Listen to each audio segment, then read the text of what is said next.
अवाजी समातुन ताईं radio voice of Sindh London.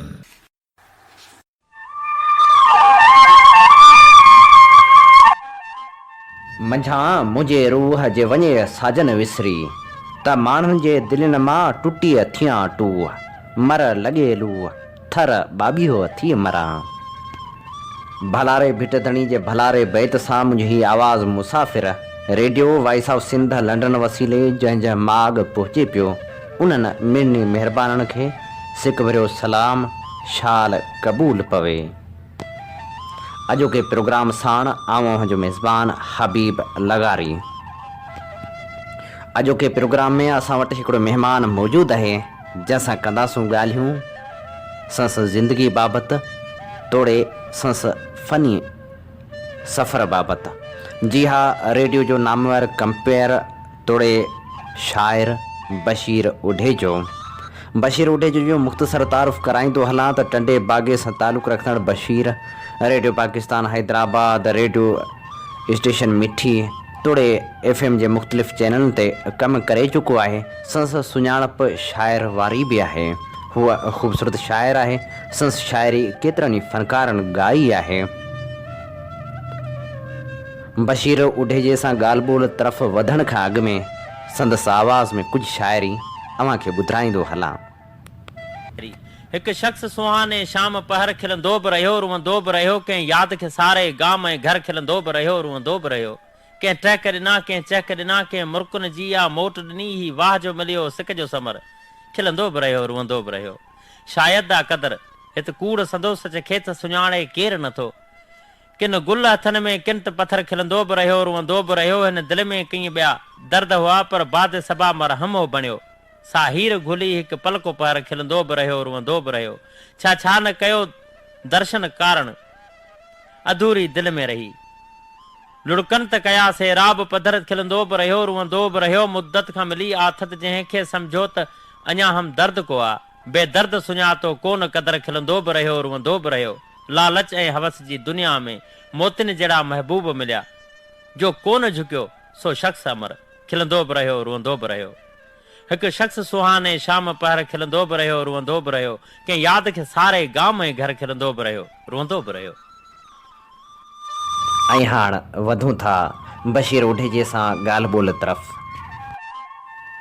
प्यारा Bashir, radio voice of Sindh London जे प्रोग्राम में अव्हांखे भली कार चऊं था। सभ खां पहिरियां अव्हां खां मालूम कंदासूं अव्हांजो मुकमिल तारुफ़। महिरबानी भाउ हबीब, जो बेहद थोराए थो आहियां असांजे सभिनी ॿुधंदड़ साथियुनि जा ॿ लख थोरा। मुंहिंजो तारुफ़ मुख़्तसर इहो आहे त नालो मुंहिंजो बशीर अहमद ऐं उडेजा कम्यूनिटी सां तालुक़ु रखां थो। मुंहिंजी मातृभूमि तलको टंडो बागो जो ॻोठु सॼण उडेजो। 1982 में आउं उते पैदा थियुसि ऐं उतां खां ई मूं पंहिंजे ज़िंदगी जी शुरूआति कई, अखि खोली ऐं उतां खां ई पंहिंजे प्राइमरी जी तालीम हासिलु कई। तव्हां तालीम केतिरी हासिलु कई ऐं किथे किथे पढ़िया आहियो? माशाल्लाह, मूं BA कई आहे इस्लामिया कॉलेज मां बदीन मां। प्राइमरी त तव्हांखे ॿुधायमि त उते ॻोठ में ई पढ़ियसि। ॻोठ जो गवर्नमेंट स्कूल हुयो, प्राइमरी स्कूल ॻोठ सॼण उठे जो, उन में। ऐं बाक़ी उतां खां पोइ वरी आउं मिडल जे लाइ ॾेई शहर में आयुसि। असांजे पासे में आहे शहर ॾेई, तपे खॾहरे में, त उते आउं पढ़ियसि ॾेई शहर में मिडल। उतां खां पोइ वरी आउं आयुसि हाई स्कूल खॾहरे में, त उतां खां मूं मैट्रिक कयो। ऐं वरी कॉलेज साइड में जॾहिं आउं आयुसि त पोइ टंडो बागो में अचिणो पियो। ख़ान बहादुर मीर ग़ुलाम खान टालपुर जे नाले सां आहे, मशहूरु कॉलेज आहे। त उतां खां मूं फस्ट ईयर ऐं इंटर कयो। पोइ वरी BA मूं इस्लामिया कॉलेज बदीन मां कई। तव्हांजी सुञाणप हिकु बहितरीनु कंपेयर तौर त रही आहे, पर उनखां पहिरियां तव्हीं हिकिड़ा लेखक आहियो ऐं सुठा शाइर आहियो। तव्हां लिखण जी शुरूआति कॾहिं कई ऐं इहो शौक़ु कीअं जाॻियो? हबीब, ॻाल्हि हीअ आहे त लिखणु जॾहिं मूंखे यादि आहे त 5वीं क्लास मूं पास कयो। हूअं त आम तौर ते हिकिड़ी ॿी ॻाल्हि वाज़े कंदो हलां त असांजा दोस्त, असांजे इलाही सारा इंटरव्यू में ॿुधाइनि या शाइर दोस्त जेके आहिनि, चवंदा आहिनि चोट लॻी इश्क थियो, उन खां पोइ लिखियोसीं। पर एक्चुअली आउं चवां थो त मूंखे ईअं बिल्कुलु न। मूं 5वीं क्लास में शौक़िया तौर ते शाइरी कई, किताब पढ़ंदो हुउसि। मुंहिंजो ख़्यालु नंढपण खां ई इहो हूंदो त अदबी किताबनि में हे जेके शाइर हे ॾाढा ग़ज़ल लिखनि था, कीअं था लिखजनि। पोइ मुतालो कंदो हुउसि, पोइ कोशिशि करे मूं उन टाइम में लिखियो। गज़ल हिकिड़ो लिखी 5वीं क्लास में पढ़ंदो हुउसि, तॾहिं रेडियो पाकिस्तान हैदराबाद ते माकन शाह रिज़वी पाण मुंहिंजो उस्तादु बि आहे, उहो हिकिड़ो प्रोग्राम कंदो हुओ सजणे साणे, उन में मूं मोकिलियो। पोइ इंतज़ारु कयो, रेडियो रखी कन ते इंतज़ारु कयो। हिकु ॾींहुं उहो साईं माकन शाह कुझु शार्ट करे, कुझु उनखे सुधारे, बैलेंस में बराबरि करे उन गज़ल खे पढ़ियो त ईअं दिलि वधी। त हाणे माना 5वीं क्लास में जॾहिं मूं शाइरी कई त तॾहिं आउं नंढड़ो हुअसि, तॾहिं मूंखे को इश्क़ कोन लॻल हो, का चोट कोन हुई। पोइ उन टाइम में इहा शाइरी मूं शौक़ में कई या ज़ौक़ में कई, उहो त अलाह थो ॼाणे, पर उन टाइम खां मूं लिखणु शुरू कयो। हा, उन ज़माने जी का शाइरी यादि अथव? उहो ई गज़ल मूंखे यादि आहे, पर उहो साईं कीअं पढ़ियो थोरो उनखे शार्ट कयो। मूं वटि जीअं उन टाइम में मूं लिखी रखियो आहे, उन ई बुक ते, उन ई 12 अखरनि में अॼु ॾींहं ते उहो लिखियो रखियो आहे मूं वटि। उहो मूंखे यादि आहे ऐं उहो तव्हांखे ॿुधायां थो त हुकम हलायां वज़न ॼमायां, वॾो एॾो को अमीर न आहियां, ख़ुदा जो ख़लकिल अबालो माण्हू, पिना पियो मोहबत फ़क़ीर आहियां, कंहिंखे पिरीअ सां छॾियां मिलाए, कंहिंजी मोहबत छॾियां भुलाए, कंहिंखे रणनि में छॾियां रुलाए, नसीब जी का लकीर न आहियां, किरोड़ ॾींदा कॾहिं न खणंदसि, मिली जे मोहबत ख़ुशि थी वेंदसि, रुपए ते भायो छॾियूं रिझाए, रुपए ते रीझण वारनि मां न आहियां, नकी रुपए लाइ तगीर आहियां, पुछो मूंखां जे मुंहिंजो पतो था, उढे जो आऊं सॾायां सुहिणा, अवां हो जंहिंखे धिकारियो दर तां, उहो ई साॻियो बशीर आहियां। वाह, उहो ई साॻियो बशीर आहियां। शाइरी में तव्हां कंहिंखां सिख्या हासिल कई? न, शाइरी में पहिरीं त मूं ईअं पाण लिखियो, पोइ वरी सिख्या साईं माकन शाह रिज़वीअ खां हासिल कई। त हुनखे ॿुधायोसीं बहर छा आहे, वज़न छा आहे, घाड़ेटो कीअं रखिजे, मौज़ू तशबीह तशरी, इन हवाले सां साईं माकन शाह मूंखे घणो कुझु सेखारियो। ऐं आउं पंहिंजे मुख़्तलिफ़ ॿियनि अख़बारी इंटरव्यूनि में ऐं मुख़्तलिफ़ जायुनि ते इहो आउं चई चुको आहियां त मूंखे जेकॾहिं ज़िंदगीअ में कुझु अदब जे हवाले सां उत्साह हो, आवाज़ जे हवाले सां उत्साह हो, ऐं जेकॾहिं का ॼाण ॾिनी त उहा माकन शाह रिज़वी ॾिनी। ऐं शायदि जेकॾहिं मुंहिंजी ज़िंदगी में साईं जो मूंसां गॾु ॻाढापो न थिए हा त मे बी आउं न शाइर हुजां हा, एतिरो पुख़्तो लिखी सघां हा। हाणे लिखां थो या नथो लिखां ईअं त नथो चवां, पर न एतिरो वधीक लिखी सघां हा, ऐं न ई आउं हिन रेडियो जी दुनिया तरफ़ अची सघां हा। भला हाणे बि शाइरी थिए थी या उन्ही दौर में कई ऐं उन्ही खां पोइ वारे कुझु दौर में कई? न, शाइरी त अञा मां लिखंदो आहियां, हाणे घटि लिखणु थिए थो, मसरूफ़ियतूं वधीक आहिनि, दुनियादारी कमकार, उनखां पोइ ज़ाहिर माण्हू त ज़िम्मेवारियूं थियनि थियूं, घर जूं सभु शयूं थियनि थियूं। नंढपण में आज़ादी हूंदी आहे, स्कूल मां आयासीं, कॉलेज तां आयासीं, घर ॿार भरी घर जे हवाले सां सॼो माइटनि ते हूंदो त माण्हू आज़ादु आहे त पोइ छिगरो छोकिरो जेकी लिखे, जेॾां वञे घुमे फिरे, देरि सां अचे, इहो ओनू बि न हूंदो, माइट केतिरो इंतज़ारु कनि था, त इहे सभु शयूं थियनि थियूं। उन टाइम में वधीक लिखंदो हुउसि, हाणे घटि थो लिखां। उन टाइम में थी सघे थो कुझु कचो फिको लिखंदो हुजां, हाणे जे थोरो लिखां थो त कोशिशि कंदो आहियां त का शइ अहिड़ी लिखिजे जेका पुख़्ती ऐं पकी हुजे, पर उहा ओतिरी मयारी अञा बि शायदि न हुजे। दोस्तनि खे त कीअं थी लॻे, माण्हू मूंखे चवंदा आहिनि, असांजा ॿुधंदड़ साथी चवंदा आहिनि, या पढ़ंदड़ चवंदा आहिनि त तव्हांजो नज़म कावश में लॻो या कंहिं ॿी अख़बार में लॻो आहे त उहो सुठो लॻो, वणियो ॾाढो। त इहा अलाह साईं जी महिरबानी आहे। बाक़ी ॾात आहे, ऐं इहो त चवां त जंहिं ते निछावर थिए, हीअ हिकिड़ी कुदरती ॾात आहे, कॾहिं बि इहा शइ सिखण सां नथी सिखी सघिजे। साईं खां सिर्फ़ु मूं बहर वज़न जे हवाले सां, झोल किथे शाइरी करे थी, छा थिए थो, बहर छा आहे, वज़न छा आहे, हिज़ज रमल मुतक़ारिब, इन हवाले सां कुझु सिखियो, किताब पढ़िया। ऐं जेका शइ माण्हू खे किताबनि मां मिले थी, उहा कंहिं हिकु इदारे मां, हिकु कंहिं फ़र्द खां हरगिज़ नथी मिले। किताबनि जी दुनिया वसी आहे, उन में तव्हां घिड़ी वञो, तव्हांखे हर शइ मिलंदी वेंदी मालूमात। बाक़ी उन्हनि जी गाइडलाइन जेकॾहिं किताब मां का लाइन सम्झ में न ईंदी आहे त पाण उस्ताद खां ई पुछंदासीं हीअ छा थो चवे, हिन लफ़्ज़ जी माना छा थी, त उन जे लाइ रहनुमा उस्ताद ज़रूरु हुअणु खपे। बाक़ी जंहिं बि दोस्त पंहिंजो मुतालो वधायो आहे त उहो ई पंहिंजी कंहिं न कंहिं मंज़िल ते ज़रूरु पहुतो। हा, बिल्कुलु इहो आहे। हाणे तव्हांजो रेडियो तरफ़ अचणु कीअं थियो, इहो शौक़ु कीअं जाॻियो ऐं कंहिं आंदो? इहो आउं साईं माकन शाह सां मिलंदो हुउसि, जुॾे में तॾहिं साईं रहंदो हो, हाणे त हैदराबाद में रहे थो।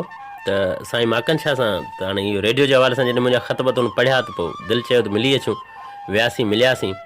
पोइ हुनखे जॾहिं असां मिलियासीं त मूंसां मिलण खां पोइ साईं मूंखे चयो तव्हांजो आवाज़ु सुठो आहे, तव्हां रेडियो ते बि कमु करे सघो था। पर मूं पंहिंजो पाण खे रेडियो जे अहल न सम्झो। त मुंहिंजो उते ॾुखियो मसइलो आहे, ऑफिसर हूंदा, मशीनूं हूंदियूं, माण्हू ॿुधंदा, अलाए छा थिए। पोइ ईअं वरी अदबी प्रोग्राम जेके थींदा हुआ या मुशाइरो थींदो हो त उन में साईं महिरबानी करे फ़ोन करे छॾींदो या ॿुधाईंदो त अॼु मुशाइरो आहे झुॾे में तव्हां अचिजो, या टंडे जानवरनि में को प्रोग्राम आहे हलंदासीं उते स्टेज आऊं कंदुसि कंपेयरिंग तव्हां ॾिसिजो। पोइ ईअं वञणु थींदो हो। साईं पनाह शाह ॾाढा ई हूंदो हो गॾु, आऊं हूंदो हुउसि, ॿियो असांजो हिकिड़ो दोस्त हूंदो हो साले खोसो, इलाही ॾींहं थी विया आहिनि हाणे त नज़र ई कोन थो अचे अलाए किथे आहे, सो उहो हूंदो हो। कॾहिं कॾहिं अयूब खोसो असांखे मिलंदो हो त कचहरियूं थींदियूं हुयूं। पोइ ईअं उतां खां यून सामदम ॿिया बि खोड़ सारा उते शाइर न्याज़ पिताफ़ी ऐं असांजो दोस्त इहे सभु असांखे मिलंदा हुआ, राज़ रसूल बख़्श ख़ासि खेली। ऐं पोइ ईअं स्टेज प्रोग्रामनि में वेंदासीं त कॾहिं कॾहिं साईं उते टाइम ॾींदो, चवंदो भला हिकिड़ो गज़ल तव्हां ॿुधाए वठो। पोइ उते माण्हुनि सां मुखातिब थी थोरो थोरो डपु झलियो, ख़ौफ़ झलियो, ईंदासीं ॾकंदा ॾकंदा बसि पघर चढ़ी वेंदा, बसि तकड़ तकड़ में जहिड़ो कर पुठियां लठ खणियो लॻो अचे, पोइ हिकिड़ी शाइरी खे अबरी सबरी ॿुधाई ऐं हमरा वरी स्टेज तां ग़ाइबु थी वियो। पोइ ईअं आयसि त जॾहिं उते मूं स्पीकर ते पंहिंजो आवाज़ु ॿुधो त मूंखे लॻो आउं त रेडियो ते ॻाल्हाए त वेंदुसि, पर पोइ आस्ते आस्ते तालीम जारी रखी ऐं पोइ साईं मूंखे वरी रेडियो ते मुतारिफ़ करायो त ॾाढी ख़ुशी बि थी। ऐं पर बहरहाल उतां खां मूं पंहिंजी आवाज़ जी दुनिया खे उतां खां स्टेज खां पहिरीं वरितो ऐं मयारी तौर ते ऐं उतां खां ॻाल्हाइणु शुरू थियो, थोरो उन मयार खे सम्झण जी कोशिशि कई। 2006 में मूं रेडियो पाकिस्तान मिठी ते ऑडिशन ॾिनो, तॾहिं स्टेशन डायरेक्टर हो अनवर हिकिड़ो, उते वियुसि। मीर मुल्क वाढो असांजो ॾाढो सुठो कंपेयर आहे, उन सां मुलाक़ात थी। पोइ साईं सां मिलियासीं, ऑडिशन थियो, ऑडिशन मां पास थियसि। पोइ उते हुननि मूंखे प्रोग्राम ॾिनो, उन टाइम में उॾाम प्रोग्राम हूंदो हिकिड़ो, उन में सिलसिलो इंड लठ आऊं कंदुसि। पोइ टाइम उहो सिखियो, पोइ उतां खां पोइ आस्ते आस्ते रेडियो ते शुरूआति करे छॾी। जी बिल्कुलु, रेडियो खे तव्हां ॿुधो आहे, रेडियो जहिड़ो करे इश्क ऐं जनून बि रहियो, पर रेडियो ते हिकु लिखंदड़ जी हैसियत में जॾहिं अव्हीं हुया तॾहिं छा महसूसु कंदा हुया, ऐं अॼु जॾहिं तव्हां पाण मुखातिब आहियो तॾहिं कीअं था महसूसु करियो?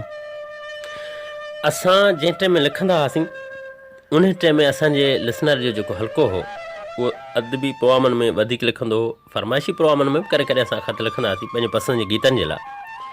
पर मूंखे यादि आहे त हिन वक़्त ते उहे जेके असां लिसनर हुआसीं सुठा असांजा कालमनिगार आहिनि, सुठा शाइर आहिनि, सुठा सहाफ़ी आहिनि, सभु निकिता आहिनि अॻिते। उहे हितां रेडियो खां ई, रेडियो हिकिड़ो सुहिणो सिखिया घर आहे जंहिंमें सिखी अॻिते निकितासीं। हनीफ़ खोसो असांजो रेडियो जो सुठो, हाणे कंपेयर बाय प्राइवेट बागी हनीफ़ खोसो, इहो रज़ा आकाश खानानी सुठो सहाफ़ी आहे, सुठो उस्ताद आहे, सुठो कालमनिगार आहे, सुठो राइटर आहे, सुठो शाइर आहे। ऐं अलाह साईं तोखे नेकी ॾे, ॿिया बि दीदार शाह आहे, ॾाढो सुठो शाइर आहे। इहे असां सभु उन टाइम में रेडियो ते लिखंदा हुआसीं।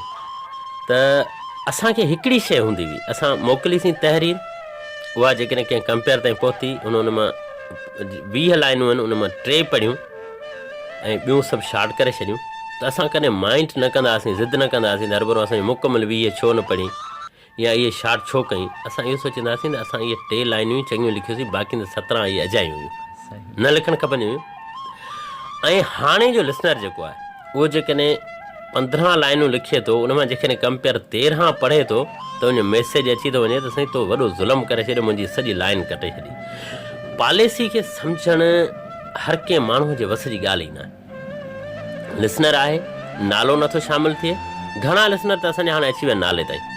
फ़ोन जॾहिं खां आयो आहे ख़तनि जो सिलसिलो घटिजी वियो सफ़ा, तव्हां व्हाट्सएप करे छॾियो, मैसेज करे छॾियो ऐं बसि उन ते तव्हांजो नालो आयो। ऐं असांजे कुझु कंपेयरनि भई इहो कयो आहे जो महिनत घटाए छॾी आहे।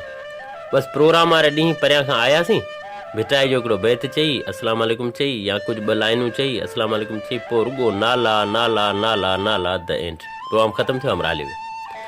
प्रोग्राम में का शइ खणी अचिजे, मालूमात हुजे, जनरल नॉलेज हुजे, कुझु शयूं हुजनि, मौसम जे हवाले सां ॻाल्हाइजे, माण्हू खे मशवरा ॾिजनि, ज़िंदगी कीअं गुज़ारिजे, उजागर कजे, सोचनि खे ख़्यालनि खे। मञूं था हर माण्हू होशियारु आहे, इन ॻाल्हि खां इनकार कोन्हे, पर उहो जेकॾहिं नाला खणी ईंदासीं, नाला मूं ॿुधो हबीब लगारी जो, हबीब लगारी ॿुधो बशीर उढेजे जो, हिकिड़ो कलाम ॿुधोसीं, उहो कलाम तव्हां लैपटॉप ते ॿुधो पिया, तव्हां सोशल मीडिया ते वञी सर्च कयो, जेको फ़नकार आहे तव्हांखे उते मिलंदो, तव्हां ॿुधी वठो। हलो असांजे ॿराड़ी जा जेके माण्हू आहिनि उन्हनि खे असां कुझु ॾियूं त उनजे लाइ मालूमाती प्रोग्राम हुजनि, त उहे असांजा काफ़ी महिनती दोस्त ॾियनि पिया, इहा ॻाल्हि कोन्हे का, पर कुझु असांजे उन्हनि माण्हुनि में बि इहे शयूं आहिनि। ऐं असांजा लिसनर त आमतौर ते हाणे रुॻो नाले जा शौक़ीन रहिजी विया आहिनि, चंद माण्हू मां, माना 100 मां 5 माण्हू आहिनि जेके कोशिशि कनि था त मालूमात हुजे। या का शइ असां लिखी मोकिलियूं। बाक़ी हो साईं असां इलाही ॿाहिरि था रहूं, तव्हां शहर वेंदा हूंदा, उतां खां तव्हां ज़िंदगी जे लाइ ज़रूरी शयूं, राशन, दवा, पाणी तव्हांखे शहर खां ई मिलंदो न, घर त तव्हांखे केरु कोन ॾेई वेंदो। जॾहिं तव्हां वञो था उते तव्हां 5 रुपए जो हिकिड़ो ख़त लिखी तव्हां रवानो करे छॾियो, सुठो हिकिड़ो पेजुनि में लिखो, को मालूमात मोकिलियो जेका तव्हां ॿुधो असांजे ॿिया ॿुधंदड़ उन मां को फैज़ पिराइनि।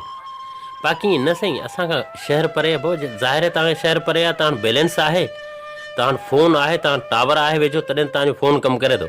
उहो तव्हां मैसेज मोकिले नालो ॿुधो था, 20 रुपया तव्हां उते 15 रुपया बैलेंस ते ख़र्चु कयो था, तव्हां पढ़े केरु किताब केरु पढ़े, ॻाल्हि सिधी आहे, बसि इहो ई आहे। सो अॼु जे जज़्बाती लिसनर आहिनि, असां उन टाइम में कॾहिं जज़्बात न कयोसीं।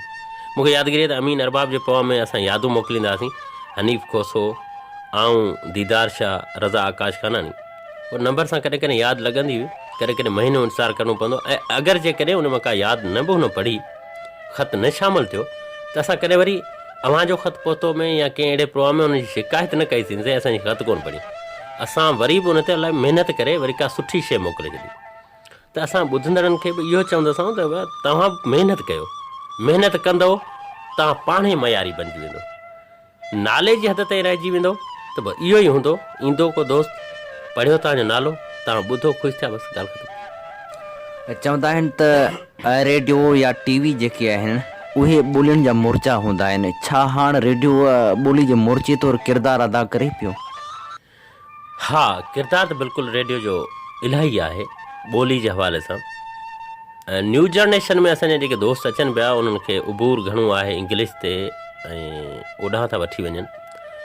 असांजो मादरी ज़ुबान सिंधी आहे, क़ौमी ज़ुबान उर्दू आहे, उन खे बि असां गॾो गॾु खणूं। कुझु दोस्त असांजा अहिड़ा आहिनि जेके उन्हनि में महारत नथा रखनि, ॻाल्हाइनि था, पर जेका शइ असांखे जंहिं व्यू में ॻाल्हाइणु खपंदी आहे या लफ़्ज़ जो जेको तलफ़ुज़ आहे, उचार आहे, उहो कहिड़े तरीक़े सां हुअणु खपे, उन में असांजी नई टही जे माण्हुनि खे जीअं भिटाई आहे त उनखे सम्झ में ई नथो अचे, पढ़ी नथा सघनि।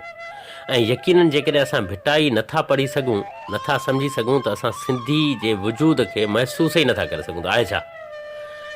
या शाइरी आहे त उन में को शाइर को अहिड़ो लफ़्ज़ इस्तेमालु करे थो त असांजो कंपेयर, जेकॾहिं उहा रेडियो हिकिड़ी शइ असांखे इहा बि सेखारी आहे त तव्हांखे जेकॾहिं को लफ़्ज़ सम्झ में नथो अचे त तव्हां पंहिंजे सीनियर खां पुछो।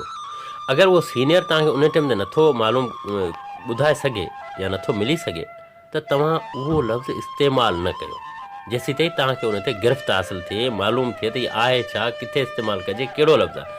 पर हाणे इहो थियो आहे जे असांजे नई टही जा जेके कंपेयर साथी आहिनि उहे उन्हनि में थोरियूं उणायूं छॾनि था। बाक़ी अॼु बि असांजा जेके सीनियर आहिनि उहे तमामु बहितरीनु प्रोग्राम कनि था, ॿोली जे हवाले सां सुठो ॻाल्हाइनि था, सुठी लैंग्वेज इस्तेमालु कनि था, असांखे भिटाई जा बैत ॿुधाइनि था या ॿियूं जेके शयूं ॿुधाइनि था, या उर्दू हवाले सां असां सां जेका ॻाल्हि ॿोल कनि था, त उहा ॾाढी सुठी आहे। ऐं इहे बिल्कुलु हिकिड़ा पुख़्ता मोर्चा आहिनि, जितां असां सिखियो आहे असांखां ॿिया सिखनि पिया, ऐं असां बि कोशिशि करियूं त वधीक सिखी ऐं अहिड़ियूं शयूं ॿियनि ताईं पहुचायूं जो असांजी हिन ॿोली खे अञा बि वधीक हथी मिले, वधीक ताक़त मिले। जीअं सोशल मीडिया जो जहान जुड़ियो आहे या ॿियूं शयूं आहिनि, राब्ते जो जहान इंतिहाई आसान थी वियो आहे, छा उन्हीअ दौर में रेडियो पंहिंजो बचाव करे सघंदो? हा, सोशल मीडिया खां पहिरीं FM रेडियो आया, प्राइवेट मीडियम खे माण्हू सभिनी चवंदा माण्हू ॿुधंदा ई कोन, हाणे FM अची विया आहिनि। FM खां पोइ वरी हाणे जे सोशल मीडिया अची वई आहे, तव्हां ॾिठो त फेसबुक रेडियो नेटवर्क हलनि था, त उन में असांजो जेको दोस्त आहे त मानी खाई मज़े सां ॾाढो वञी वेही थो रहे, पंहिंजे कमरे जूं दर दरियूं बंदि करे पंहिंजो पाण कलाक जो 2 कलाक जो प्रोग्राम करे थो, ऐं फेसबुक हलाईंदे मुंहुं खोलियो ॾिठो हबीब लगारी पियो प्रोग्राम करे, बशीर उॾे जो पियो करे, 2 मिंट तोखे कमेंट करे छॾियो, लाइक करे छॾियो, तो मुंहिंजो नालो खयो, वरी आउं ॿियनि हलियोसि। इहो हिकिड़ो मयार कोन्हे। हू आयो, हुन सिर्फ़ु नाला ई खया, महिरबानियूं मञियूं, थोरा मञिया, गीत ॿुधाया ऐं मोकिलाए हलियो। गॾोगॾु 150, 200, 100 माण्हुनि उन मां ॾिठो, ऐं उन्हनि एतिरी देरि ते मुकमिल कंहिं बि माण्हू वेही शुरूअ खां आख़िर ताईं प्रोग्राम न ॿुधो। जीअं असां हिकिड़ो रेडियो जो प्रोग्राम ॿुधंदा आहियूं या टीवी खे वेही ॾिसंदा आहियूं, प्रोग्राम खे ॿुधंदा आहियूं, ईअं न ॿुधो। त ठीकु आहे, हुन ॿुधो, 2 मिंट नालो हुनजो शामिलु थियो, चीअर सुठो पियो करे, पर हाणे ॾिसंदा वरी अॻियां हलियासीं, का पोस्ट आई, का शइ आई, असां वरी उॾां गुम थी वियासीं। इन ई शइ रेडियो खे कंहिं बि क़िस्म जो को बि नुक़सानु न पहुचायो। जेको दोस्तनि जो ख़्यालु आहे त हाणे रेडियो ॿुधणु घटि न, ऐं चवंदो FM अचण खां पोइ आउं मीडियम जी ॻाल्हि थो कयां त मीडियम खे ठीकु ठाक माण्हू अॼु बि ॿुधनि था, पढ़िया लिखिया माण्हू ॿुधनि था। शर्त इहो आहे जे तव्हां उन्हनि खे का मयारी शइ ॾियो त, जेकॾहिं तव्हां उन्हनि खे का सुठी शइ न ॾींदा, रुॻो नाला खणी ईंदा, त पोइ फेसबुक प्रोग्राम या उन रेडियो वारे प्रोग्राम में को फ़र्क़ु ई कोन्हे, त ज़ाहिर माण्हू कोन ॿुधंदा। ख़तनि जा प्रोग्राम आहिनि, हाणे आउं ख़त शामिलु कंदो आहियां, मैसेज न, त मूं वटि अचनि था ख़त, ॿियनि दोस्तनि वटि काफ़ी ख़तनि जा प्रोग्राम आहिनि, त उन्हनि में ख़त अचनि था ऐं सभनि जे तइदादनि में ख़त अचनि था। ज़ाहिर आहे जेके मिडमे ते सभई माण्हू ख़त लिखनि था, इन खां ॿीणा, इन खां चौणा माण्हू अहिड़ा हूंदा जेके असांखे ख़त न लिखंदा हूंदा, ॿुधंदा ज़रूरु हूंदा, त उनखे माण्हू ॿुधनि था। FM रेडियो खे माण्हू ॿुधनि था ऐं रेडियो जो हिकिड़ो पंहिंजो मयार आहे, उहो बरक़रार रहंदो। शर्त आहे त उन ते सुठी महिनत कजे, सुठा प्रोग्राम ॾिजनि, ॿुधंदड़ तव्हांजो इंतज़ारु करे त अॼु हबीब लगारी खे प्रोग्राम करिणो आहे, उहो ईंदो, त उनजे लाइ कलाक अॻु में पंहिंजे रेडियो जा, जेकॾहिं सेलनि वारो रेडियो आहे त उनजा सेल घुराए वेठो हुजे, जेकॾहिं बैटरी वारो रेडियो आहे त उनजी बैटरी चार्ज हुजे, त इहो हूंदो आहे हिकिड़ो प्रोग्राम जंहिंजे लाइ माण्हू इंतज़ारु कनि। जीअं पाण माज़ी में कंदासीं प्रोग्राम जो इंतज़ारु, ऐं अॼु बि आउं सुठनि प्रोग्रामनि खे ॿुधंदो आहियां। नसीर मिर्ज़ा जो प्रोग्राम आहे, ॾाढो मूंखे वणंदो आहे, दिलि सां ॿुधंदो आहियां। साईं माकन शरदी मुंहिंजो उस्तादु आहे, साईं जो प्रोग्राम आउं दिलि सां ॿुधंदो आहियां। अमीन अरबाब असांजो दोस्त आहे, या मूसा चांडियो आहे, मीर मुल्क वाढो आहे, असांजे जेके दोस्त आहिनि इन्हनि जा प्रोग्राम आउं दिलि सां ॿुधंदो आहियां। ज़ेब सिंधी आहे, महमूद मुग़ल साहिबु आहे, त इहे नाम और अदीब कंपेयर आहिनि। इन्हनि जा प्रोग्राम असांखे घणो कुझु ॾिनो आहे, असां हितां खां ई सिखियो आहे। जुमो 8 ॾींहं असीं काल रेडियो ते आया आहियूं, असांखे असांजे सीनियरनि खां घणो कुझु सिखी आया आहियूं, त इन्हनि प्रोग्रामनि जा माण्हू इंतज़ारु कनि था। बाक़ी नालनि वारा प्रोग्राम त पोइ खोड़नि पोइ अचण ऐं वञण पियो थिए पियो, हले पियो जा। भला रेडियो ते त तव्हां रहिया आहियो, पर छा कॾहिं तव्हां सोचियो ॻाइण जो या ॻायो हुजे? न, इहो ख़्यालु कॾहिं बि कोन्ह थियो। इहो इन करे बि शायदि कोन्ह थियो जे मुंहिंजो एतिरो आवाज़ु सुठो न हो ॻाइण जे हवाले सां। ऐं रेडियो ते आयासीं, रेडियो ते ॻाल्हायोसीं, अबरो सबरो आवाज़ु जहिड़ो बि अलाह साईं ॾिनो, एप्रूव थियासीं, दोस्तनि बि कुझु पसंदि कयो, उहो त जान उते हले पियो। ॻाइण जे हवाले सां हिकिड़ो सुठो आवाज़ु घुरिजे सभ खां पहिरीं, पोइ सुठो उस्तादु घुरिजे, पोइ उहो माहौल घुरिजे जे माण्हू हिकिड़ो सुठो फ़नकार थिए। बाक़ी अजाया बैंजा खणी पंहिंजो वक़्तु विञाइजे, 2 साज़ींदा उहे वीचारा बेरोज़गार हुजनि ऐं वञी अजायो किथे स्टेज सीड़ाए वेही रहिजे, पोइ दोस्त इहो पिया सोचनि त हाणे उथे हमरा जान छुटे, अहिड़ा खोड़ सारा असांजा आहिनि। उहो मूंखां कॾहिं बि इहो न थियो, न मूं कॾहिं सोचियो। बाक़ी कंहिं प्रोग्राम में किथे झुंगारे छॾियो हुजे 2 लाइनूं, त उहा केॾा लॻा। पोइ असांखे कुझु झुंगारे ॿुधाईंदो? झुंगारे बि ॿुधाईंदासीं तव्हांखे, का शाइरी चवंदा त शाइरी ॿुधाईंदासीं, जहिड़ो असांजो हाल आहे। जीअं तव्हां चवंदा असां तव्हां सां ॿधल आहियूं, इहा ॻाल्हि न आहे। हा, ॿुधंदड़ लाज़मी आहे, कुझु न कुझु त ॿुधंदा, जेको अव्हां ॿुधाइणु चाहियो। ऐं मुंहिंजे नज़म जी हिकिड़ी 2 लाइनूं तव्हांखे ॿुधायां थो, एतिरो वधीक मुंहिंजो सुठो आवाज़ु कोन्हे, हुन करे घणो टाइम कोन वठंदुसि, मां असांजे ॿुधंदड़ साथी बेज़ार थी पवनि। जीअ झोरे छॾी चप ते ताला रहिया, जीअ झोरे छॾी चप ते ताला रहिया, नेण आला रहा, नेण आला रहा, जीअ झोरे छॾी चप ते ताला रहा। तुंहिंजे मुर्कुनि जी माला खे महसूस कयमि, तुंहिंजे नेणनि में ख़ुदि खे विञाए छॾियमि, तोसां मिलंदे पिरीं थी ज़मानो वियो, तोखे कुझु बि ॿुधाए सघियसि न इहो, तोसां केॾी कयां थो मोहबत मिठा, इन दिलासे ते भटकी दुनिया जे अंदरि, पेर मुंहिंजा सॼा यार भाला रहिया, नेण आला रहिया, नेण आला रहिया। बहितरीन, एॾो ख़ूबसूरत आवाज़ु आहे, जेकॾहिं ॻायो त उन में बि पंहिंजो नालो पैदा करे सघो था। भला अव्हांजी शाइरी कहिड़नि कहिड़नि फ़नकारनि ॻाई आहे? हबे मुंहिंजी शाइरी उस्ताद अल्लाह ने जूने जे ॻाई आहे, ऐं उन हिकिड़ो मुंहिंजो गीत ॻायो रेडियो पाकिस्तान ते, त लाड़ जूं शामूं भलियूं विसरनि न थियूं, मोहबतूं जेके मिलियूं विसरनि न थियूं, कामणीअ जे टहक जहिड़ो ॻोठ ऐं निम छाऊं वण वलियूं विसरनि न थियूं। ऐं ॿियो मुंहिंजो गीत काफ़ी फ़नकारनि ॻाया आहिनि। ख़ालिद पिताफ़ी मुंहिंजो नज़म ॻायो आहे हिकिड़ो, उनखे बि सुठी मोट मिली आहे त वरी का यादि आहे तड़पी, वरी को वक़्तु आहे जाॻियो, ऐं थिया पे लाभ सारियुनि जा बीठो हो माल में भाॻियो, असां पे गाह ॻाया ऐं अवां पे ओठड़ो राॻियो। इहो ख़ालिद पिताफ़ी ॻायो आहे। उनखां अलावा मुंहिंजो हिकिड़ो गीत हमीद अंसारी बि ॻायो आहे, ऐं समीना कंवल मुंहिंजो गीत ॻायो आहे, ऐं सुरैया बि हिकिड़ो गीत मुंहिंजो ॻायो आहे। मक़सदु काफ़ी फ़नकार मूंखे ॻायो आहे। जी हा, हींअर ॿुधायूं था पंहिंजे ॿुधंदड़नि खे ख़ूबसूरत गीत जेका शाइरी आहे बशीर ओढेजो जी।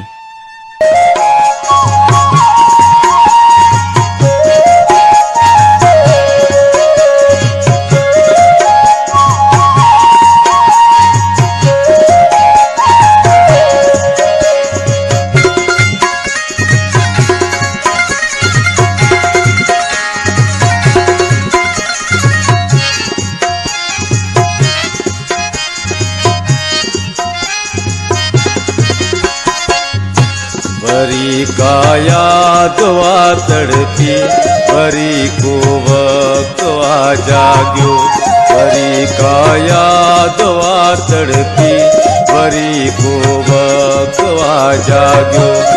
या पेला बसारियन जा ॾिठो हो माल में भाग्यो, असां पे गाह ॻाया अवां पे ओटड़ो राॻियो। वरी का याद वा तड़पी, वरी को वक्त वा जाग्यो, वरी का याद वा तड़पी, वरी को वक्त वा जाग्यो। या पेला बसारियन जा ॾिठो हो माल में भाग्यो, असां पे गाह ॻाया अवां पे ओटड़ो राॻियो। वरी का याद वा तड़पी, वरी को वक्त वा जाग्यो, वरी का याद वा तड़पी, वरी को वक्त वा जाग्यो।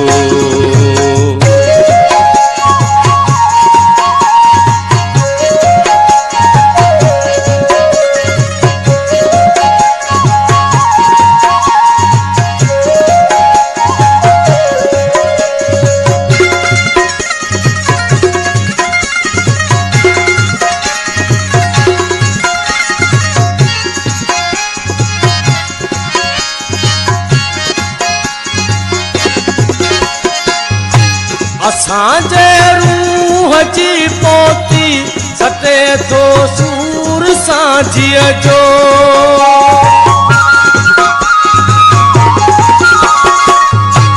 असांजे रूह जी पोती सटे तो सूर सांझीअ जो। अंदर में याद ॼण जानी हुजे घाणो को कांझीअ जो। ये पीढ़े छंडे छाणे हुशन खे तेल जी बारे, हयाती जेल जी घारे बुगा जे पंख खे आहियूं। उते ही ओचतो हाणे अच्छा तारा गजावायूं। असां बस महल पावन जा रुगो खाली अजावायूं। असीं साधा सुधा माण्हू ज़माने मां घणो दाॻियो। वरी का याद वा तड़पी, वरी को वक्त वा जाग्यो, वरी का याद वा तड़पी, वरी को वक्त वा जाग्यो।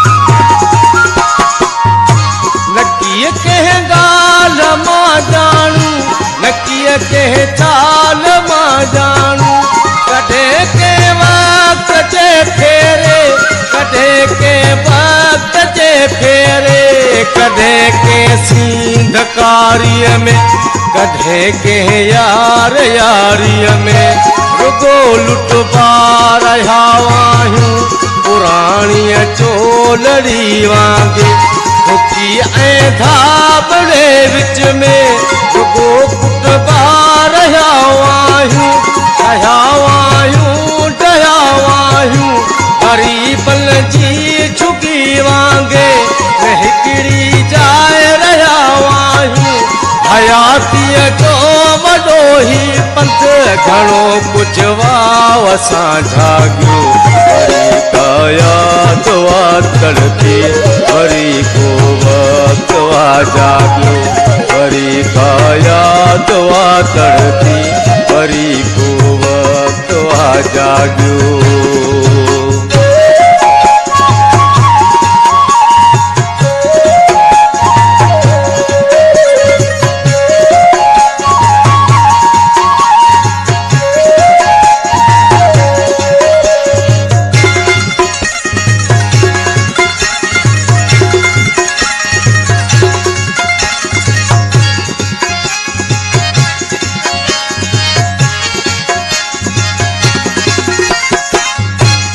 लुढ़ पानी वॾा चोटा कची पटड़ी अच्छा ओटा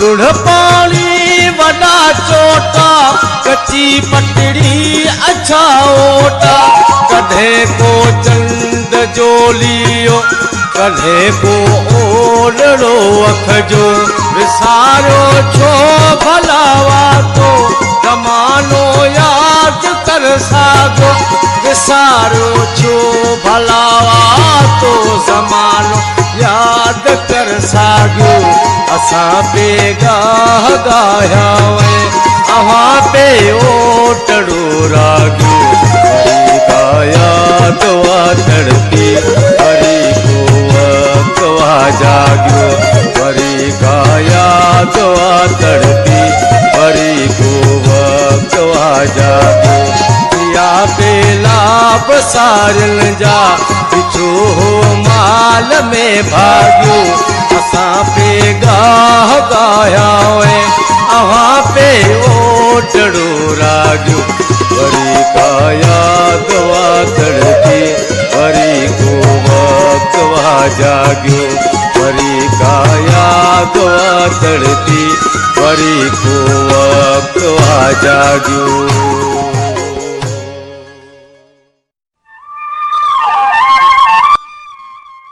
ही ख़ूबसूरत आवाज़ हो ख़ालिद हुसैन पिताफ़ी जो अमी ॿुधी रहिया आहियो radio voice of Sindh London आउं जो मेज़बान आहियां हबीब लगारी अॼु असां सां असांजो महिमान आहे नामियारो कंपेर ऐं शाइर बशीर उढेजो अव्हां जी शाइरी त मुख़्तलिफ़ फ़नकारनि ॻाई आहे मुख़्तलिफ़ रिसालनि में छपिया बि आहियो अव्हां वटि केतिरो मवादु थी वेंदो केतिरनि किताबनि जेतिरो हबीबा असल में किताब त मुंहिंजे ख़्याल में जेकॾहिं 2 थी वञनि या 4 थी वञनि 2 किताब त मूं तरतीब ॾेई छॾिया आहिनि जेके कोशिशि कयां पियो त आउं सिगो ई उन्हनि खे छपाए वठां पर कुझु मसरूफ़ियतूं बि हुयूं कुझु हालतूं बि इजाज़त न ॾियनि जे माण्हू किताब ते 40-50-60 हज़ार रुपयो ख़र्चो आहे त बहरहाल सो मूं कोशिशि कई आहे हिकिड़ो मुंहिंजो शाइरी जो किताबु आहे हिकिड़ो मुंहिंजो नसर जो किताबु आहे ऐं हिकिड़ो मुंहिंजो कहाणियुनि जो किताबु आहे जेको आउं तरतीब ॾियां पियो उहो मुंहिंजो तक़रीबन त किताबु थी वेंदो त 2 किताब त मूं वटि फ़िल वक़्त ते तयारु आहिनि ऐं 3 किताब कहाणी जो तयारु कयां पियो उमेदु आहे त इन्हनि खे छपराए मंज़र आम ते मार्केट ताईं अणबो दोस्तनि जे हथनि ताईं पहुचाइबो जे ज़िंदगी साथ ॾिनो जे न त खोड़ माण्हुनि जो वाद ईअं घरनि में सड़ी वियो त हीउ बि सड़ी वेंदो हा बिल्कुलु इहो आहे उमेदु आहे त किताब बि छपजी वेंदो अव्हां पंहिंजे लिखण मां कहिड़ी सिर्फ़ में मुतासिर आहियो जंहिंमें मुतमिन हुजो अव्हां पाण कहाणियूं आहिनि नसर आहे या शाइरी मां कहिड़ी शइ जेका अव्हांखे महसूसु थींदो हुजे त हा इहा मुंहिंजे दिलि जी तर्जुमानी करे थी मूं लिखियो त ग़ज़ल में बि आहे कतो टेड़ू वाई सभिनी शयुनि खे लिखियो आहे नसर खे बि लिखियो आहे पर मूंखे मुंहिंजे लिखण मां जेको वधीक बहितर लॻंदो आहे उहो नज़म लॻंदो आहे ऐं मुंहिंजा दोस्त या मुंहिंजा ॿुधंदड़ जेके आहिनि या मुंहिंजा जेके उस्ताद आहिनि या मुंहिंजा जेके सीनियर आहिनि उहे बि मूंखे चवंदा आहिनि त तव्हां नज़म सुठो लिखंदा आहियो ऐं मूंखे ख़ुदि खे बि मुंहिंजे नज़म जी जेका सिटा आहे सा हुननि ॿियनि जे बनस्बत जेको ॿियो ग़ज़ल आहे या कुझु उन खां बहितर लॻंदी आहे त मूंखे त इहो वधीक थो लॻे त आऊं पंहिंजे अहसासनि खे पंहिंजे जज़्बनि खे पंहिंजे ख़्यालनि खे उन नज़म में सुहिणे नमूने सां उते सघां थो। वाह, जी हा, पोइ असांखे ऐं ॿुधंदड़नि खे बि को नज़म ॿुधायो।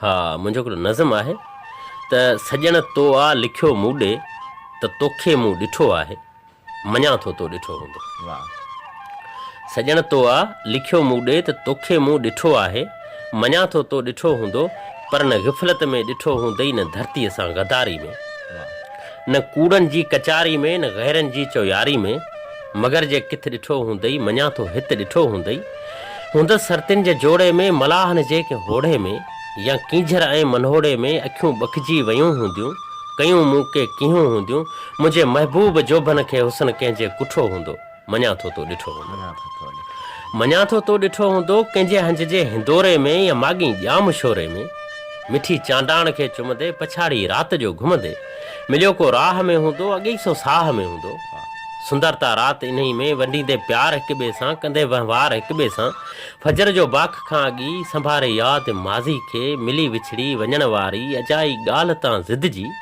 कॾहिं हुन खां रुठो हूंदसि या मूंखां हू रुठो हूंदो मञा थो तो ॾिठो हूंदो मञा थो तो ॾिठो हूंदो। वाह, मञा थो तो ॾिठो हूंदो। शाइरी में अव्हांजो मौज़ू अक्सर छा रहियो आहे? शाइरी मौज़ूअ जी मोहताज न हूंदी आहे। शाइरी अहसासनि जज़्बनि ऐं हालतुनि जे वर चढ़ंदी आहे उन मां ई जनम वठंदी आहे त जहिड़ियूं हालतूं आहिनि जहिड़ियूं कैफ़ियतूं आहिनि मन जूं ओड़ी शाइरी लिखबी आहे। कॾहिं कॾहिं हाणे मूंखे यादि त कोन थो पए पर हिकु अधु को मज़ाए गज़ल बि लिखियो ज़ाहिर उन महिल मुंहिंजे उन मन ते उहा ई का ॻाल्हि हुई का अहिड़ो मज़ाया मूड हो जंहिंमें मूं लिखियो सभु कुझु। कॾहिं कंहिं दर्द खे महसूसु कंदे पराए दर्द खे महसूसु कंदे पंहिंजो दर्द जी झुरी पवंदो आहे। कॾहिं कॾहिं धरती धणियुनि जा ॾुख उहे जीअ खे झीरे विझंदा आहिनि त पोइ हिकिड़ी शइ सर्जे कॾहिं पंहिंजो माज़ी यादि ईंदो आहे कॾहिं महबूब यादि ईंदा आहिनि। तव्हांजी हिकिड़ी मूंखे ॻाल्हि कॾहिं कंहिं कचहरी में ॾाढी वणी त तव्हां पाण सभिनी शाइरनि जो आख़िर माज़ी ज़िंदगीअ जो अहम हिसो छो मौज़ू बि उहो शाइरी बि उहा कहाणी बि उहा यादूं बि उहे त इन जे लाइ इहो चवंदुसि त इहा तव्हांजी भली ॻाल्हि आहे त उहो माज़ी जेको असां बचपन गुज़ारे आयासीं रांदियूं रहंदे तॾहिं हुआसीं बि कुझु कोन नंढा ॿार हुआसीं। माकन शाह जो हिकिड़ो अहिड़ो नज़म आहे त नंढा ॿार हुआसीं वॾा थी पियासीं पढ़ण जे वियासीं पढ़ियोसीं लिखियोसीं सिखियोसीं ऐं लिखियोसीं त पोइ ईअं लिखंदा रहियासीं। बहरहाल ईअं कीअं असांजो नज़म शायदि मूंखां ॿ टे लाइनूं अॻियां पोयां थी वियूं हुजनि त पोइ जीअं लिखियोसीं त सम्झियोसीं सजायो लिखियोसीं पतो हाणे पियो आहे त अजायो लिखियोसीं सम्झी त उहो पोइ मक़सदु शाइरी हिकिड़ी उन टाइम में थिए थी पुख़्ती शाइरी उन टाइम में थिए थी जॾहिं को दर्द अखियुनि जे साम्हूं लिया थो पाए दिलि मथे पेरा थो रखे का चोट कापारी धक थी महसूसु थिए थी त पोइ को सुठो गज़ल खे ज़रूरी न आहे त कंहिं महबूबा जी हुजे कंहिं आशिक़ जी हुजे कंहिं इश्क जी हुजे उहा धरती जी हुजे कंहिं धरती धणीअ जी हुजे कंहिं मासूम जी हुजे कंहिं बेसहारे बेवाहे इंसान जी हुजे कंहिं पखीअ जी हुजे कंहिं परंदे जी हुजे उन शइ खे ई जॾहिं उहो दर्द असांजे दिलि में लही अचे असांजे जज़्बनि मथां उहो पंहिंजो गाह करे गाराणो करे त पोइ उन आलाप में जेको अंदर मां लफ़्ज़ उभरी ईंदा आहिनि उहो पोइ जेकॾहिं चपनि जे कपनि तां उकरनि गीत थी वञनि तॾहिं बि उहो मुतासिर कनि था जेकॾहिं लिखिजी वञनि नज़म जी सूरत में गज़ल जी सूरत में त उहो पोइ हर ॿुधंदड़ खे उहो पंहिंजो हिकिड़ो वॾो दर्द महसूसु कराईंदा आहिनि। बाक़ी घर में वेही एसी हलाए कमिरो बंदि करे पोइ वेही पोइ ख़्यालु ठाहे पोइ वेठो लिख त पोइ उन शाइरी में उहा पुख़्तगी कोन हूंदी आहे। पोइ ज़ाहिर आहे परायूं पंहिंजूं सिटूं पयूं विचड़ंदियूं आहिनि उन में उहो मज़ो न हूंदो आहे। बिल्कुलु शाइरी जेका दिलि जी तर्जमानी करे थी उहा ई तर्जमान बणिजे थी। मौजूदा दौर में जेका शाइरी हले पई मिसाल तौरु केसट कल्चर में जेका हींअर वल्गर क़िस्म जी शाइरी आहे उन खे उन जे मुस्तक़बिल खे कीअं था ॾिसो? उन जो मुस्तक़बिल आहे कोन पाणीअ ते फोटो हूंदो आहे न तव्हां ॾिसंदो केॾो ख़ूबसूरत पियो लॻंदो आहे टिलंदो पियो आहे तरंदो पियो आहे हुन मथे पर उन का ज़िंदगी को वजूद कोन्हे तव्हां उनखे छुहंदो त फाटी वेंदो। उहा शाइरी अचे थी असांजे दोस्तनि खां बसि मार्केट में आई कंहिं फ़नकार ॻाए वरिती 2 ॾींहं तव्हां ॿुधी, तव्हां मूंखे व्हाट्सएप कई, मूं ॿुधी, मूं ॿिए खे व्हाट्सएप कयो, मूंखां उहो व्हाट्सएप ॿियो हलियो, ईअं थींदे थींदे उहो उन फोटे वांगुरु ख़तमु थी वञे। खोड़ असांजा अहिड़ा गीत जेके असांजे ॿुधंदड़नि असांखे वॾियूं फरमाइशूं कयूं, उहे गीत असां संभाले रखियासीं। इन वॾी फरमाइश अचे थी हीअ गीत असां समेटियल हुजे। हाणे उन गीत खे असांखे फ़र्ज़ु कर अॻे ई न पसंदि हुजे, पर ॿुधंदड़नि खे साम्हूं रखंदे उन शइ खे पेश करिणो पए थो। हाणे उन गीत खे केरु माण्हू ईअं नथो पुछे त भई इहो गीत आहे, मार्केट में आहे, कंहिंजे मोबाइल में आहे, कंहिं रेडियो ते आहे ऐं ॿुधणु थो चाहे, का ॻाल्हि ई कोन्हे। उहो वरी असां 12 महीना 2 साल थी विया आहिनि, कॾहिं किथे ख़ाली गस वेंदे बि कंहिं ट्रैक्टर में वॼंदे बि न आहे ॾिठो त को ख़ुदा करण इहो गीत हले पियो, असां ॿुधी वठो। त उन्हनि शयुनि जो चंद ॾींहंनि जी हिकिड़ी ज़िंदगी हूंदी आहे, उहा इहा आहे जंहिंखे असां आमतौर ते बाज़ारी शाइरी चई छॾींदा आहियूं। बाक़ी ज़िंदह मौसीक़ी उहा आहे जंहिंमें अदबी ख़्याल हुजनि, सुठा अहसास हुजनि, सुहिणी मंज़रकशी हुजे। जीअं तव्हां ॾिसो सरवर सजावली जो गीत आहे जन्नतुल फिरदौस आहिनि ॿई कंदियूं महिराण जूं, त केॾो ख़ूबसूरत गीत आहे, केॾो हुनखे ख़ूबसूरत ॻायो वियो आहे। अल्लाह जूने जे ॻायो आहे, पंहिंजे उस्ताद अल्लाह ख़ासकली मरहूम ॻायो। त इहे शयूं जेके आहिनि इहे ज़िंदह मौसीक़ीअ में अचनि थियूं। बाक़ी हूअ मुर्दा मौसीक़ी त खोड़ अचे थी, रोज़ अचे थी, मार्केट में अचे थी, हुतां अचे पियो, हुतां अचे पियो। उन में जेके शयूं पंहिंजे वजूद रखनि थियूं त उहे वरी पंहिंजे लाइनुनि ते आहिनि, उन्हनि खे ॿुधो वञे थो। पर उहा शइ हाणे घटि पइजे मौसीक़ी जी दुनिया में। आउं चवां थो बिल्कुलु मुंहिंजो जेको ख़्यालु आहे ज़ाती तौर ते, आम ज़रूरी न आहे जंहिं सां ॿियो को मुतफ़िक़ हुजे, मौसीक़ी हाणे रही कोन्हे का, मौसीक़ार ई न आहिनि। ॻायल धुनूं तव्हां मूंखे ॿुधाई, मूं अॼु गीत लिखियो, कंहिं फ़नकार जो पासो वरितो, 5000 ॾिना, फ़नकार वेंदे वेंदे कंहिं प्राइवेट स्टूडियो मां रिकॉर्ड कराए, उन ई जो उहो पुराणो ट्रैक खणाए उन ते मिक्सर कराए मूंखे मोकिले ॾिनो, व्हाट्सएप कयो, मूं हितां वेही हलाए छॾियो। हाणे सॼो जहान जगत ईअं पियो हले। अञा बि असांजा सुठा रागी थर जा जेके आहिनि, बरकत आहे ऐं शफ़ी फ़कीर आहे ऐं इहे उस्ताद जेके आहिनि, इहे सुठियूं धुनूं उन्हनि खे सुठे नमूने सां पंहिंजी पाण मौसीक़ी तयारु कनि था, त पोइ उहे शयूं अॼु बि माण्हू डिमांड करे ॿुधनि था। जी हा, मौसीक़ी हुजे या शाइरी, पाण हमेशह ईअं ई महसूसु कयो आहे त जॾहिं बि कंहिं महफ़िल में को कलाम ॻाइबो आहे तॾहिं मौसीक़ी ऐं उन गायकी में एॾी सघ आहे त उहा रुआरे बि थी, खिलाए बि थी ऐं माण्हू खे नचाए बि थी, रक़्स बि कराए थी। त कहिड़ा उहे फ़नकार जेके अव्हांखे पसंदि हुजनि, जेके अव्हांजी दिलि बार बार चवंदी हुजे त हिन फ़नकार खे ॿुधिजे? फ़नी हवाले सां माज़ीअ जे फ़नकारनि में आउं उस्ताद जुमन खे ॿुधंदो आहियां, आबदा खे ॿुधंदो आहियां, इहे त हाणे वॾा नामवर फ़नकार आहिनि। पर वरी उन खां पोइ दौर जे फ़नकारनि खे जेकॾहिं असां सारींदासीं त उन में मूंखे मुंहिंजी पसंदि जी वधि में वधि पसंदि जी फ़नकार फ़ौजिया सुमरो आहे। कॾहिं कॾहिं मुंहिंजो ख़्यालु थींदो आहे त वक़्तु सिर असां काफ़ी स्टेज प्रोग्रामनि में वियासीं जिते फ़ौजिया उते हुई, असां हुन सां ॻाल्हि ॿोल बि कईसीं, उनखे स्टेज ते सॼियोसीं, घुरायोसीं, साईं माकन शाह सां गॾु हूंदोसि, मां तव्हांखे पहिरीं मूं तव्हांखे ॿुधायो। पर बदकिस्मती सां अलाए छो उनखां को पंहिंजो गीत रिकॉर्ड कराए न सघियसि।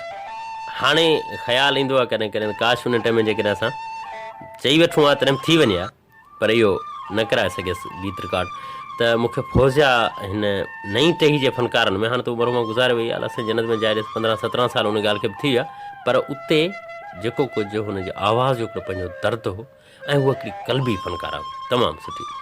बाक़ी माज़ीअ जे जेके फ़नकार आहिनि उनमें त जी ज़रीना बलोच आहे ऐं अलासी तोखे निकिरे, ॿिया खोड़ सारा अहिड़ा फ़नकार, माई भाॻी आहे, त उन्हनि खे आउं दिलि सां ॿुधंदो आहियां। इहा हिकिड़ी ज़िंदह मौसीक़ी आहे जेका माण्हू खे रूह खे, मन खे मुतासिर कंदी आहे, मोहे विझंदी आहे। भला शाइरी में कहिड़ा शाइर आहिनि जेके तव्हांखे वधीक वणंदा हुजनि? शाइरी में असांजा सूफ़ी शाइर जेके आहिनि उहे बि ॾाढो सुठो था लिखनि, ऐं उन्हनि मंझि फ़क़ीर जमालुद्दीन फ़क़ीर जी शाइरी मूंखे ॾाढी वणंदी आहे। मांझी फ़क़ीर ॿुधंदो आहियां ऐं पढ़ंदो आहियां, त उन जो बि ॾाढो मूंखे वणंदो आहे ऐं जेको आहे बैत। ऐं असांजा जेके बि हिन नई टही जे शाइर आहिनि उन्हनि जी, असांजे सूफ़ी शाइरनि जी, इन्हनि सभिनी जी कला तॾहिं कुझु आहे जॾहिं उन्हनि भिटाई खे पढ़ियो हुजे। शाइरनि जो सरताज आहे, असांजे मुर्शिद खां मथे कंहिंजी शाइरी त थी नथी सघे। सो भिट धणी खां सभई पोइ नई टही में अयूब खोसो सुठो लिखे थो, अमर साहड़ इंतिहाई सुठो लिखे थो, ऐं असांजो दोस्त आहे पंहिंजो अलाह जुड़ियो, ॾाढी सुठी शाइरी लिखंदो आहे ऐं ईअं सभु नई टही जा। हाणे जेतिरा नाला खणंदासीं कंहिंजो रहिजी वेंदो त चवंदो यार मूंखे पसंदि कंदो करे, इहे नई टही जा सभु ठीकु था लिखनि, पर इन्हनि में अमरसाड़ जी शाइरी जेका आहे सा ॾाढी मुतासिर कंदड़ आहे। भला जेका चूंड थी शाइरी अचे थी रेडियो ते, छा हाणे चूंड कंदड़ जेके आहिनि उन मयार जी चूंड कनि था जंहिं दौर में पाण जंहिं दौर जा लिसनर आहियूं, पाण जंहिं दौर जा ॿुधंदड़ आहियूं, पाण जॾहिं ॿुधूं त रेडियो जो हिकिड़ो उरूज हो ऐं जेके शयूं हूंदियूं हुयूं क्लासिकल शयूं, एॾियूं यादगार शयूं जो उन मां केतिरियूं अॼु बि यादि, केतिरा ई कलाम जेके हूंदा हुया, छा ओड़ियूं शयूं हाणे चूंड थी अचनि थियूं? न, उहा शइ हाणे चूंड नथी कई वञे ऐं उन शइ खे पढ़ियो ई कोन थो वञे। जेकॾहिं रिसालो पियो आहे घर में, पर असांजो नओं जेको नसल आहे या नओं को छोकिरो आहे त उहो चए थो मूंखे सम्झ में कोन थो अचे, साईं रिसालो बाबा जो पियो आहे घर में या ॾाॾा मरहूम जो रिसालो पियल आहे घर में, पर उहो पुराणो आहे, उन में अलाए कीअं अखर लिखियल आहिनि। बाबा सुहिणी सिंधी आहे, तव्हां पढ़ंदो जॾहिं मुतालो कंदो, तव्हां डिक्शनरी वठो, भिटाई खे पढ़ो, लुगत वठो, तव्हां ॾिसो उन लुगात में लफ़्ज़नि जी तव्हांखे माना मिलंदी। हाणे इहो मुतालो एतिरो टाइम केरु कढे? हाणे व्हाट्सअप जो दौरु आहे, ठक ठक ठक ठक। हाणे उन में शाइरी जी वरी बदकिस्मती इहा बि असांजी जहिड़ी आहे त तव्हां हबीब लगारे हिकिड़ियूं 3 सिटूं सुबुह जे हवाले सां लिखे त गुल सुबुह जा ख़ूब सूरत लॻा, इन सां गॾु ॿी का लाइन मिलाए तो मूंखे व्हाट्सअप करे छॾियो या मैसेज कयो, मूं के ॿिए दोस्त खे फॉरवर्ड करे छॾियो, कंहिं दोस्त ताईं पहुतो, उन विच में बुखारी जो नालो उन में पाण मुरादो एड करे। अरे बाबा सम्झण जी कर, छा बुखारी, छा हे लाइनूं, त ईअं भिटाई जे बैतनि खे अलाए कंहिंजूं शाइरियुनि जो न आख़िर में साईं मुर्शिद लतीफ़ चए थो हीअं थी वियो, हीअं थी। अरे बाबा भिटाई जो पंहिंजो मयार आहे, त मक़सदु जंहिं शइ जो को धणी न थिए त पोइ उहा हणी छॾियो भिटाई जे खाते में, उहा हणी छॾियो उनजे बुखारी जे खाते में, शेख अयाज़ जे खाते में। पोइ भाई ॿिया वेठा या ईअं थो थिए त वरी पंहिंजा उन्हनि जा जेके पुख़्ता मशहूरु बैत आहिनि उन्हनि खे खणी करे उहो तो पंहिंजे नाले सां लिखी, विच में हबीब लगारी थो चए, बशीर उॾे जो थो चए। अरे बाबा हीअ त ज़ुल्म आहे सिधो सऊं, भिटाई जो मशहूरु बैत आहे, बचे ॿुढे खे यादि आहे, त पोइ साईं मूंखे वणियो, पोइ मुंहिंजो नालो हिन में हणी छॾियां, हाणे ठीकु आहे तूं भले पंहिंजो नालो हणी छॾ। त ईअं थिए थो मयारी शयूं चूंड करण वारा माण्हू रहिया ई कोन्हनि। मूं ऐं रेडियो ॾिसंदो या चंद माण्हू आहिनि 10 या 15 लिसनर, उहे मूंखे ज़हन में आहिनि, त उन्हनि जो ख़त ईंदो आहे त दिलि ख़ुशि थींदी आहे त हिन में का न का सुठी शइ, मौलवी हाजी अहमद मलाह जो को गज़ल हूंदो, सुठी का मालूमाती शइ हूंदी, को सुठो पेज आलमी मालूमात जो हूंदो, बाक़ी जेको आहे सो रुॻो मथां लिखी पवंदो साईं अस्सलाम वालेकुम, तव्हांजो प्रोग्राम दिलि सां ॿुधंदा आहियूं, ॾाढो वणंदो आहे, मुंहिंजो सौटु मूंसां गॾु ॿुधंदो आहे, असांजा हीअ नाला आहिनि, महिरबानी करे खणी छॾियो बसि।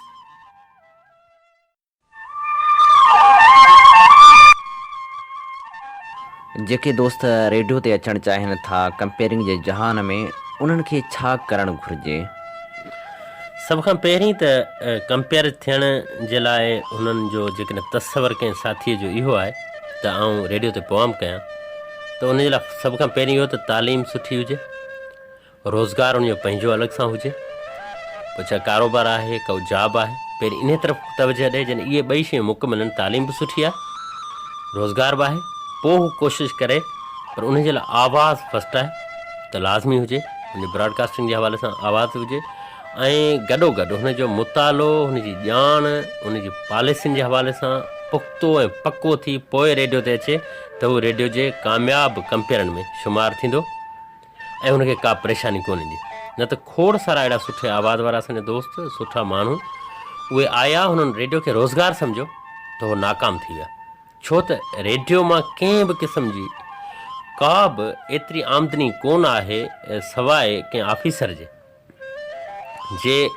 कंपेयर आहे, अचे थो उनखे 500 या 700 रुपया मिलनि था, त उहो त हू ख़र्चो करे थो वञे, पाण 200 रुपया वधीक पंहिंजे घर जा ख़र्च करे वेंदो। त रेडियो को बि पैसो नथो ॾे, रेडियो ॼाण ॾिए थो, दोस्तियूं ॾिए थो, वास्ता ॾिए थो, तव्हांखे सुठो बनाए थो। बाक़ी रोज़गार रेडियो खे न सम्झनि दोस्त, रेडियो ते अचण जे लाइ इन्हनि शयुनि जे लाइ वधि खां वधि कोशिशि कनि, पहिरीं पंहिंजे घर खे, पंहिंजे बचनि खे, पंहिंजे रोज़गार खे टाइम ॾियनि, पार्ट टाइम में आया रेडियो ते, पोइ रेडियो आहे, ऐं उन जे लाइ इहे शयूं लाज़मी आहिनि, तालीम लाज़मी आहे, त घटि में घटि हू BA हुजे, उन सां गॾोगॾु उनजो ज़हन सुठो हुजे, आवाज़ सुठो हुजे, पोइ अचे उहो दोस्त, त उहो कामयाबु आहे। अव्हां जा अनेक ॿुधंदड़ बि आहिनि, अव्हां जा पढ़ंदड़ बि आहिनि, अव्हां उन्हनि पढ़ंदड़नि खे, अव्हां ॿुधंदड़नि खे, radio voice of Sindh London जे ॿुधंदड़नि खे कहिड़ो पैगाम ॾींदो? ऐं असांजे सभिनी ॿुधंदड़ साथियुनि खे ऐं रेडियो वॉइस ऑफ लंडन जे दोस्तनि खे सभिनी खे इहो ई पैगाम ॾियां थो त अव्हां पंहिंजे पसगरदाई में जेके बि बुराई वारियूं शयूं आहिनि, नशो आहे या के अहिड़ियूं शयूं तव्हांखे नज़र में आहिनि त हाणे जदीद दौरु आहे, उन्हनि जी निशानदेही कयो, उन्हनि जी पाड़ पटण जी कोशिशि कयो। जॾहिं उहे शयूं मुआशिरे मां तव्हां ख़तमु कंदो, तव्हां हिकिड़ा सुठा इंसान थींदो, तॾहिं तव्हांजे मुआशिरे में तव्हांजे बचनि जो, तव्हांजे मुआशिरे जे तव्हांजे सॼे जेके पसगरदाई वारनि दोस्तनि जो, मिटनि माइटनि जो, तॾहिं तहफ़ुज़ थी सघंदो। तालीम मस्ट आहे, ॿारनि खे ॾियो, पाण पिरायो। उन जे लाइ कंहिं बि एज ॾांहुं न ॾिसो, तव्हां घर में तालीम वधायो, वसीअ कयो, मुल्क जे हवाले सां सोचो, बहितर सोचो, सभिनी जे लाइ भलाई जो सोचो। ऐं तव्हांजे लाइ जेकॾहिं को बुराई जो सोचे थो त उहो तव्हां उन जे लाइ भलाई करे छॾियो, तव्हांखे अलाह साईं उन जो नतीजो भलो ज़रूरु ॾींदो। पर तव्हां हिकु सुठा इंसान थियो, बदनीयती खां पासो कयो, नेकनियती सां सुठा ख़्याल रखो ज़हन में। अहिड़नि जज़्बनि सां जॾहिं तव्हां मुआशिरे में हलंदो, तव्हां दोस्तनि में हलंदो, मिटनि माइटनि में हलंदो, तव्हांजे लाइ का बि मंज़िल ॾुखी नथी थी सघे। सभई मंज़िलूं अलाह ताला तव्हांजो आसान बनाए छॾींदो। तव्हां बहितर सोचींदो ॿिए जे लाइ, अलाह ताला तव्हांखे उनजो बहितर नतीजो ॾींदो। मुआशिरे में किन्हनि शयुनि खां पासो कयो, सुठा इंसान थियो, सुठा शहरी बणिजो, सुठा ॻोठाणा बणिजो। ऐं ॻोठ में पंहिंजनि खे परायनि खे तालीम ॾियो। ऐं बहितर खां बहितर इहो आहे त तालीम ज़रिए ई तव्हां अॻियां निकिरंदो, ॿियो कुझु बि न आहे। बाक़ी दुनिया त फ़ानी आहे, अॼु आहियूं सुभाणे कोन हूंदासीं। त हाणे जेकॾहिं कुझु आहे, को माल मता आहे, को हुसन आहे, का दौलत आहे, कुझु आहे, त इहा सभु कुझु दुनिया में छॾे वञिणो आहे। पाण सभु कुझु हिते छॾे वेंदासीं। पाण खां घणा कुझु सिकंदर आया, हलिया विया, रुॻो अॼु नाला रहिया आहिनि, बाक़ी ॿियो कुझु बि न आहे रहियो। त इहा दुनिया फ़ानी आहे। असां थोरे अरसे लाइ आया आहियूं, अहिड़ो कुझु करे वञूं जेकॾहिं दुनिया में बि असांखे सुठनि लफ़्ज़नि सां यादि कयो वञे, ऐं आख़िरत में बि उनजो अलाह ताला असांखे सुठो नतीजो ॾिए। जी हा, बिल्कुलु बशीर साईं, तव्हांजी महिरबानी, तव्हां असांखे वक़्तु ॾिनो। वॾी महिरबानी भाउ हबीब, लख थोरा। इन ते प्रोग्राम जो वक़्तु पंहिंजी पुॼाणी ते पहुतो। वरी कंहिं ॿिए प्रोग्राम में radio voice of Sindh London ते हाज़िर थींदासूं। पंहिंजे मेज़बान हबीब लगारी खे इन्हीअ दुआ सां ॾींदा इजाज़त। वसे भिट तुंहिंजी भलारा सदा, सदा देश परदेस सारा वसन। कॾहिं सींध सिंध जी न मेरी थिए, कॾहिं मोड़ तुंहिंजा न मुरझाइजनि। सिंध मुंहिंजी अमा, सूंह तुंहिंजी मथां छा लिखी, छा लिखां, छा लिखी, छा लिखां। सिंध मुंहिंजी अमा, दुनिया जा सिंधियो हिक मुठ थी सिंध बचायो। सिंध मुंहिंजी अमा, सूंह तुंहिंजी मथां छा लिखी, छा लिखां। सिंध जो क़ौमी आवाज़ radio voice of Sindh London.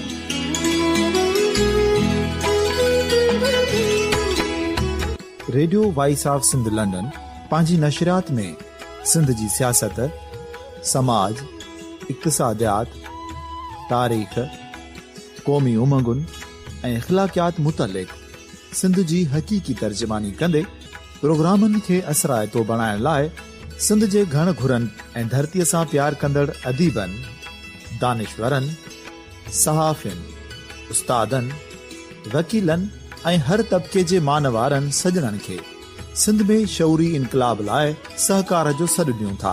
अचो त गॾिजी सूफ़ियुनि ऐं संतनि वारी सिंध जो ओज हिकु मुठ थी वरी वापसि आणण वारे सफ़र जा साथारी बणिजऊं।